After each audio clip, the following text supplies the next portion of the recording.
Sun Valley is a neighborhood in West Denver. It's just south of the Broncos Stadium. The boundaries are pretty much the Platte River, I-25, and Federal on the east and west, and then about 8th Avenue and Colfax, north and south.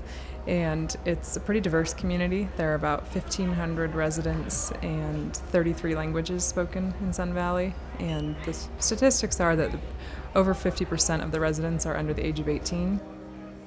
So much of it's just been community driven. And it's just been a lot of listening and responding to needs in the community. And food access over and over and over again emerged as the greatest need. That's what we just heard from residents. And so in 2014, we started the enrichment program. In 2016, we started our no-cost grocery program in partnership with Denver Food Rescue. So that has been the biggest way that we've been able to provide food access for the community, because we're twice a week getting 500 to 700 pounds of food that we're able to distribute. And I think that's been huge for this community, not just food, but relationships. We've seen so many relationships being built through that program of people just starting to come and gather. They're all pretty comfortable in this space, and I feel like for a lot of them, this space and the youth center next door are second homes to them. I mean, these are just gathering places or little community hubs where it's just an open door policy, so they know they can come in. And I mean, even outside of our structured like cooking class or the dinners that we serve at night, like kids often just pop in here and know that they can get food if they need it, or they'll pop in just to say hi or hang out. And so I think in that way, again, we never set out to really do that. That's not something you can create or force. It's just very organically become this community gathering place.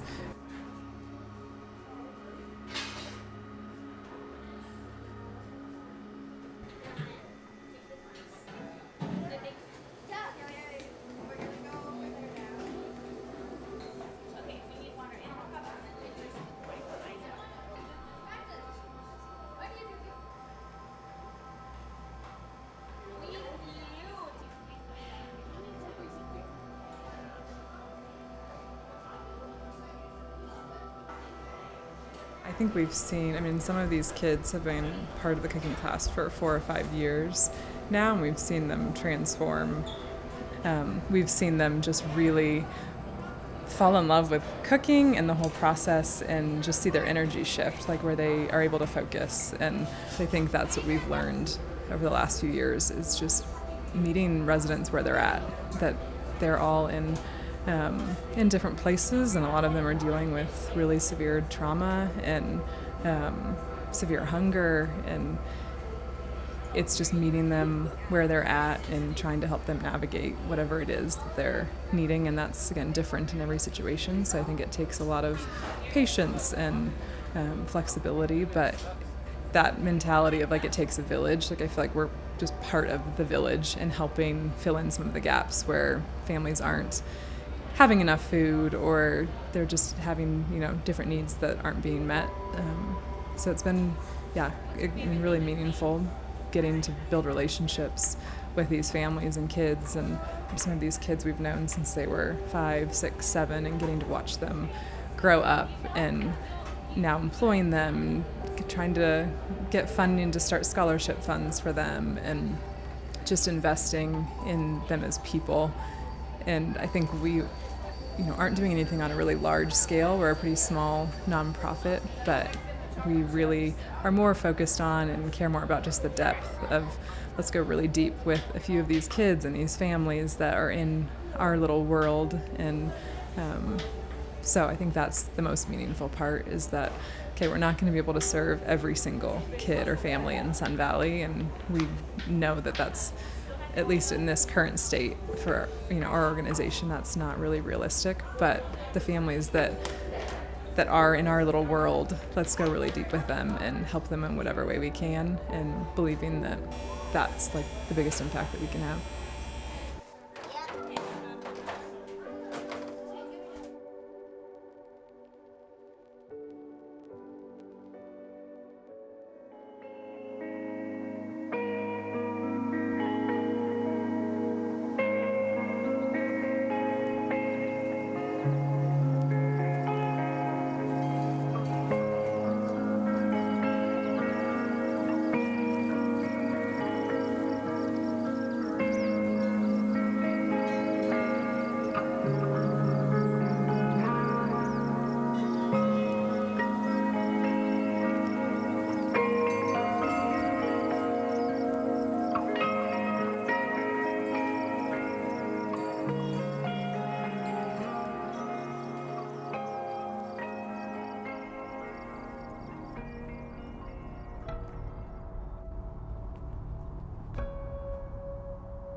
all of us, like every human being, has dreams and desires and aspirations, whether we're aware of them or not. But that's just this innate part of being human, is that we dream and we desire, and to hear some of the dreams and desires of these parents and youth in our neighborhood just reflected back the humanity in them and in ourselves. Of we all have dreams and desires, no matter if you live in a lower income community or you're the wealthiest person in the country. Like, we are human, and I think part of what I hope for Sun Valley Kitchen and Community Center is that we continue to keep that in the forefront of our mission and our work, that we're not just over-focused on meeting the basic needs and the bare minimum. Yes, feeding people is so important, and that will always be an integral part of what we do, but also wanting to feed their souls and feed their dreams and their desires, and to help them attain those dreams, or at least take steps towards them. So I think it's finding that balance, or holding that tension of meeting the tangible, immediate needs and focusing on the whole person and what they dream of and what they desire, and coming alongside them to hopefully chase after some of those dreams. I love the people so much in Sun Valley. When I was a little boy, I lived in a town of less than 100 people. This Sun Valley feels very much like a little town, and everyone knows everyone. Everyone's looking out for each other, and there's so many different cultures here and so many different types of people in Sun Valley, but there's just a common bond, I think, between the residents, and I think that for the most part, everyone really feels fortunate to be in this neighborhood.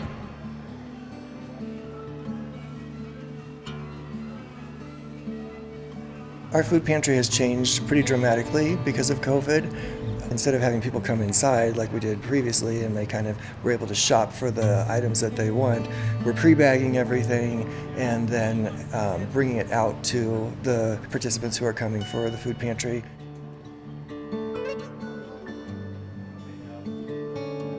No matter where you go, any country, any culture, it seems to be that people gather around food, and you find a sense of comfort and a sense of belonging that you normally don't have in just a conversation. And so I think food is really that key essential ingredient that brings the community together.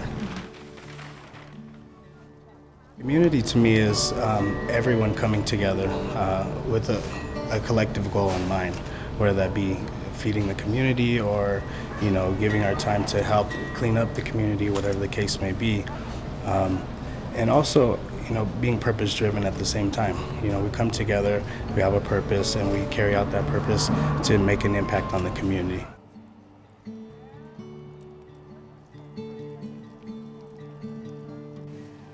I think seeing and hearing some of the stories from our youth employees and kids and families in the neighborhood, and the trauma and just the circumstances that they have endured in their lives, and some of them in short lives. 8, 10 years old, the things that they've experienced and seen and walked through.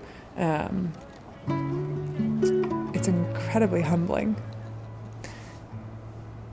And it's given me even deeper compassion than I have ever known.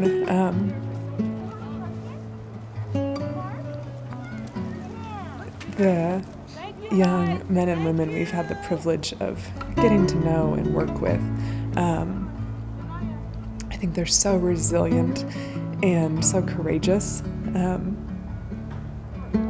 to walk through the things that they walk through, and to still believe in a better future and in a better life, and to take steps towards that, and to seek out opportunities that will better their lives. And I feel like that's where this space has been so impactful, all of the youth employees that work for us have sought out this opportunity on their own. We've never publicized it or gone out and tried to find youth employees, but they have each sought that out, and I think it's such a testament to their drive and their courage and their resiliency that they want to better their lives. And if we can play even the smallest part in helping them to do that, I think that's a life well lived.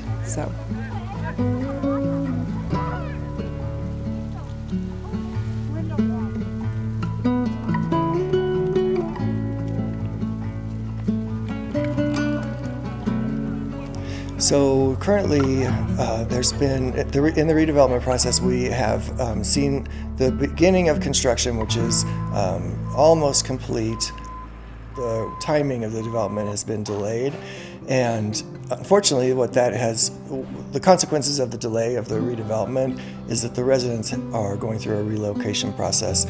What the narrative had been for many years was that the construction was going to be done on off-site lots, and so residents could just move right into those when they were completed. And unfortunately, because of timing and factors, that didn't happen. So there will be construction going on in the neighborhood for many years, but we'll start to see changes in housing opportunities for residents within the next 2.5 years. I think that the community center has a big role to play in the redevelopment and maintaining a sense of community in this neighborhood.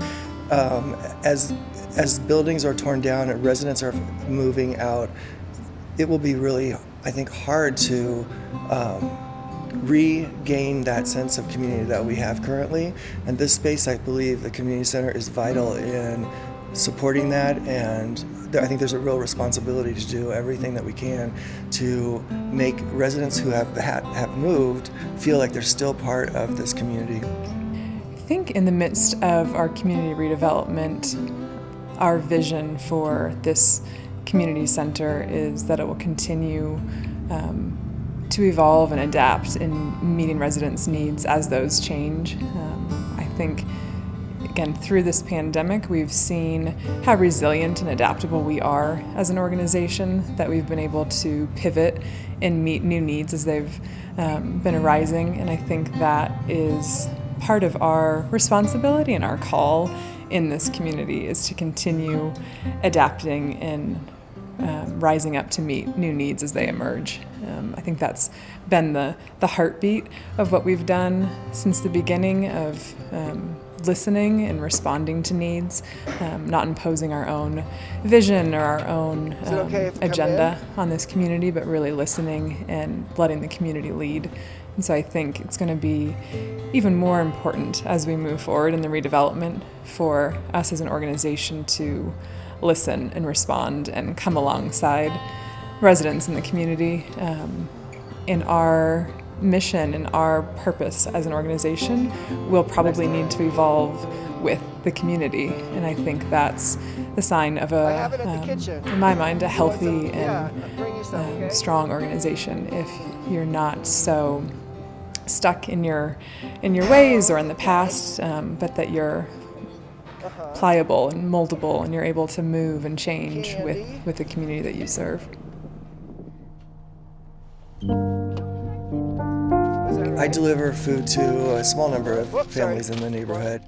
I think being in this community and helping my neighbors has made me realize that it's so easy to make a change in someone's life, and that the slightest effort can bring the biggest results. Is 5 meals enough? Okay, cool. There's your lunches right there. They're not quite as special as the other one. Yeah, sure. I think hope is a key component as an individual and as a community in the betterment of ourselves and of our community as a whole. And I think hope is something that is in each of us, and that we have to kind of find or evoke for ourselves. But I think just one person choosing hope and choosing to believe in a better future for themselves or for their community inspires everyone around them. And I think to hope is a really courageous act. I think given the circumstances of any of our lives or our country right now, I think it's easy to give up hope or to feel pretty hopeless. And I think it's a really brave act to still choose to hope in the face of adversity, in the face of trauma and abuse and poverty and any of the number of circumstances that the families that we serve and that any of us as human beings face.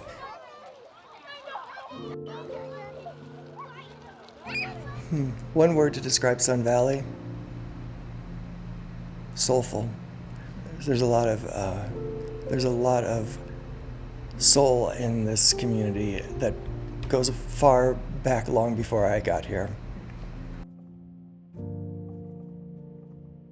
It's helped us a lot because recently my dad got sick, and usually there's no grocery stores around here or anything. They're pretty far.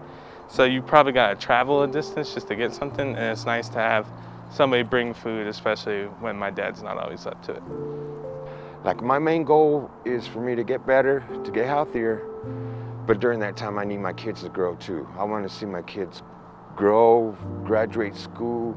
They're almost there, you know, but grandbabies and stuff, I'll wait for that down the road. So other than that, I just can't give up, man. I've been through so much. I'm not gonna give up. And I like to give that information out to everybody else out there too that is struggling. You know, there's always a voice. There's always somebody there that's willing to help you, but you got to speak up first, because if you don't speak up, then nobody's gonna know what you're going through or what is happening around your surroundings. So most of us are pretty close. Like, us and the neighbors were pretty close, and you know, once you get to know someone, you can just ask them if you need anything. Especially now, how everything's been going, it's really nice to know that someone right next to you can help you.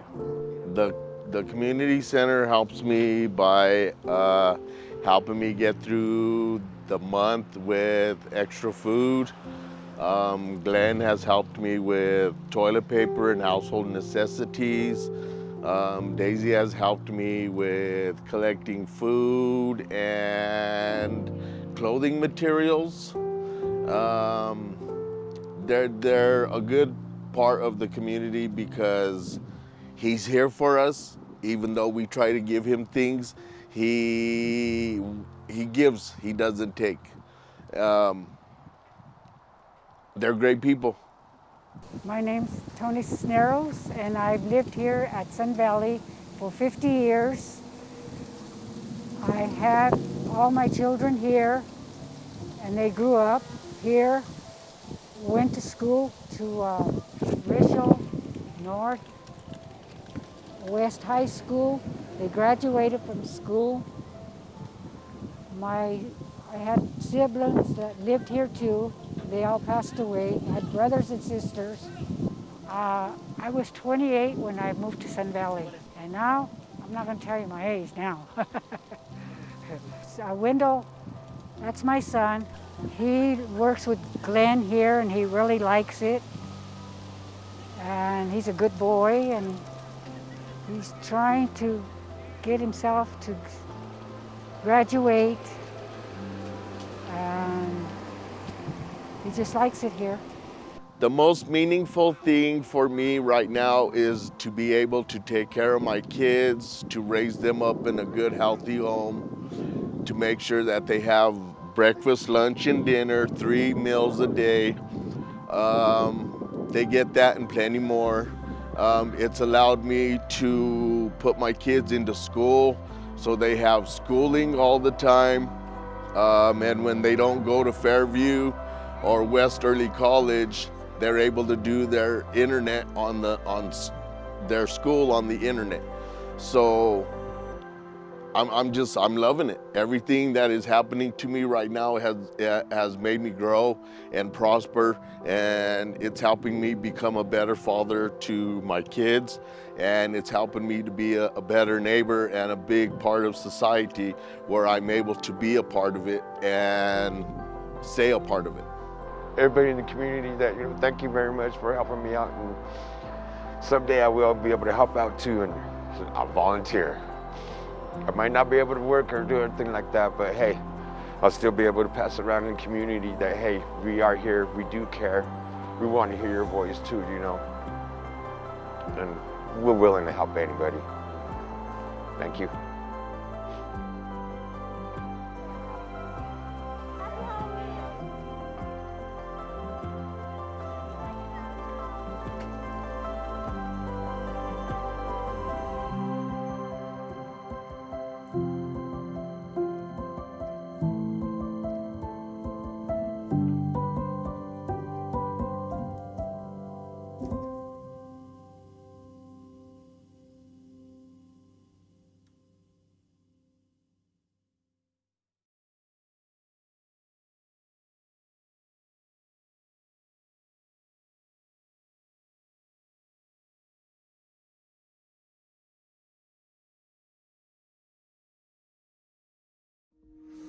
Hi, Daisy, Glenn, Amos, my Sun Valley family. So good to see you. I'm Brad Corrigan, sitting in my basement pretending like I'm with you, and just wanted to sing some songs to be with you for your annual soiree.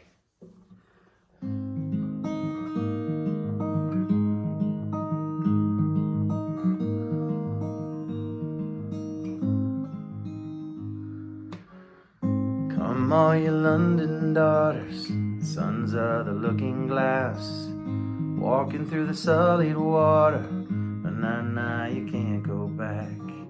Feeding on the lost and fallen, it's all we've ever done. Can you hear their voices calling? Go now and put down your guns. And as the old wind blows, we're going down and down, then up, down then up.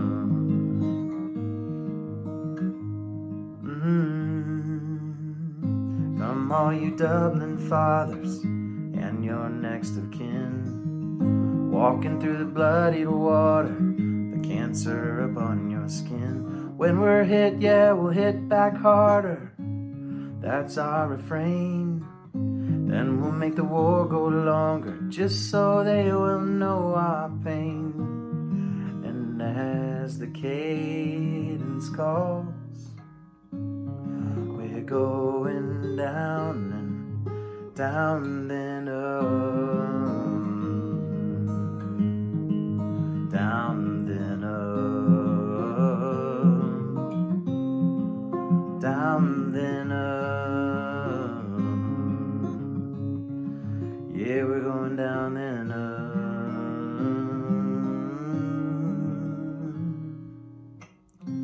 There's a crying going around the bend. Can you see the wisdom in the clouds?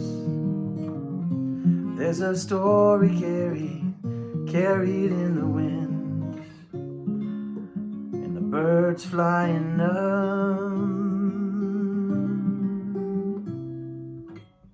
Come all you London daughters, come all you London daughters, come all you wailing mothers, those who have lost so much. Show us how we begin to regain our touch with our children everywhere, tracing family names. They're walking miles and miles, you're showing the way. And like the air in her lungs, and like the air in her lungs, we're going down and down then up, down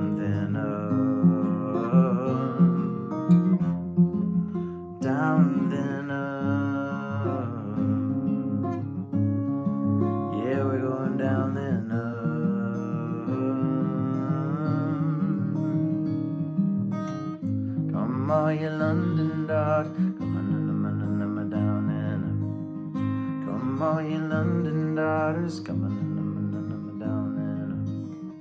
Come all you London daughters, come. Hey, come all you London daughters.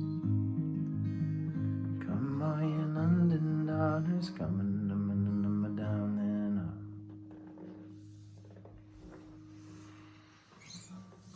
So the first time I came to Sun Valley was in 2009, I think Christmas of 2009.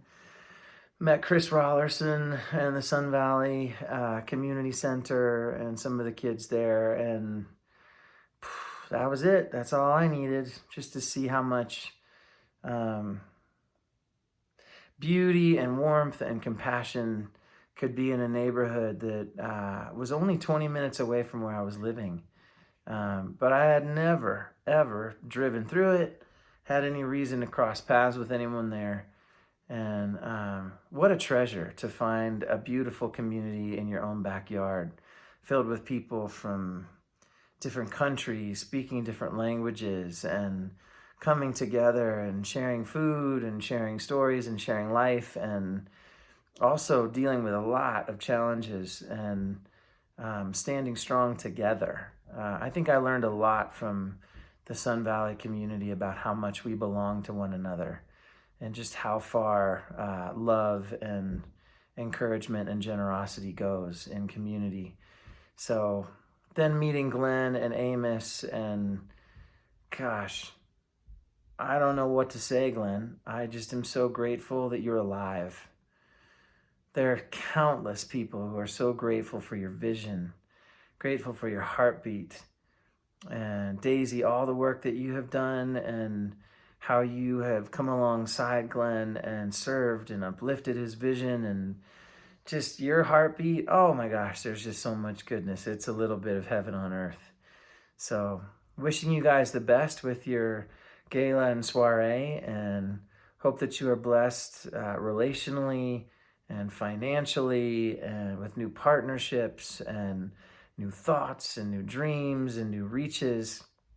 And yeah, I'll just always be believing for you, and can't wait to be with you guys again sometime soon.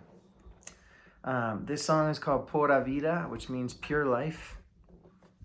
And it's an expression that I learned in Costa Rica, but it's the way that they would greet each other. They would say pure life, and the other would say pure life right back at them.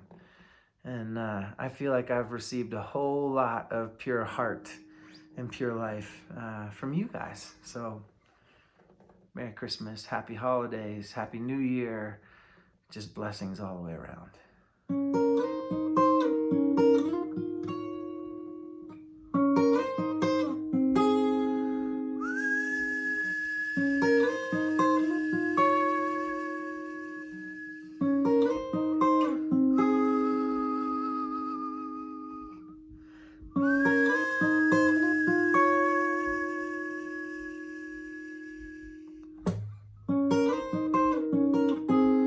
I'm waiting here again, throwing thumbs on the side of the road, ever wondering and never feeling, tracing lines that no one knows.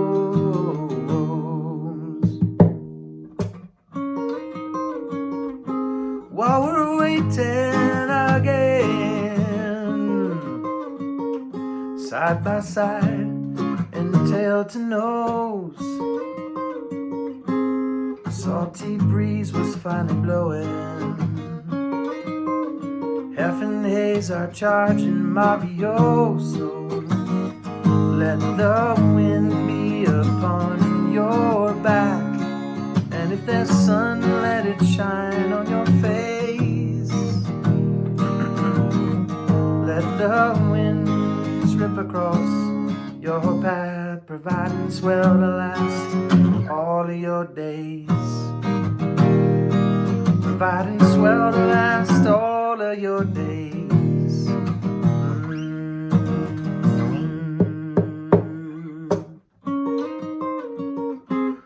Pablo, please, now what will we do?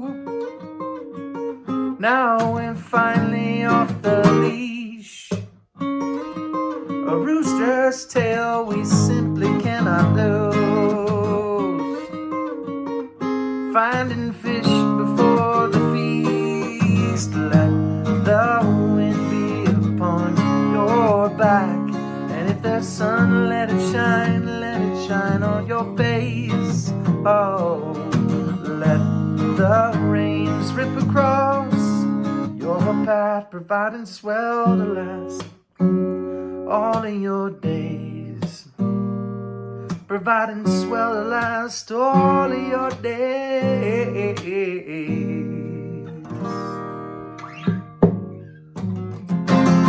Sometimes you're gonna chase them down to let them go.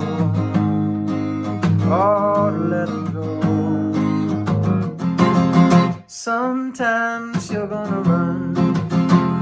Oh, to let them go. Let them go. Sometimes it's not what you know. Whoa, whoa, oh, oh, whoa, oh, oh, oh, oh, oh, whoa.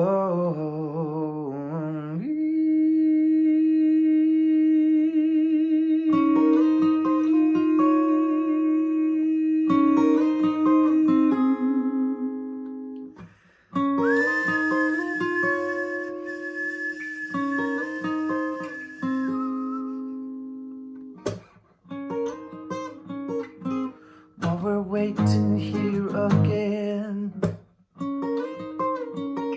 throwing thumbs on the side of the road, ever wondering and never feeling,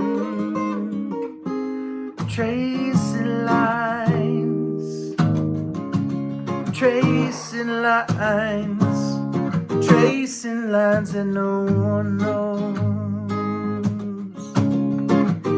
Tracing lines, tracing Sun Valley lines that no one knows. Tracing lines, oh, tracing lines that no one knows. Ooh, oh,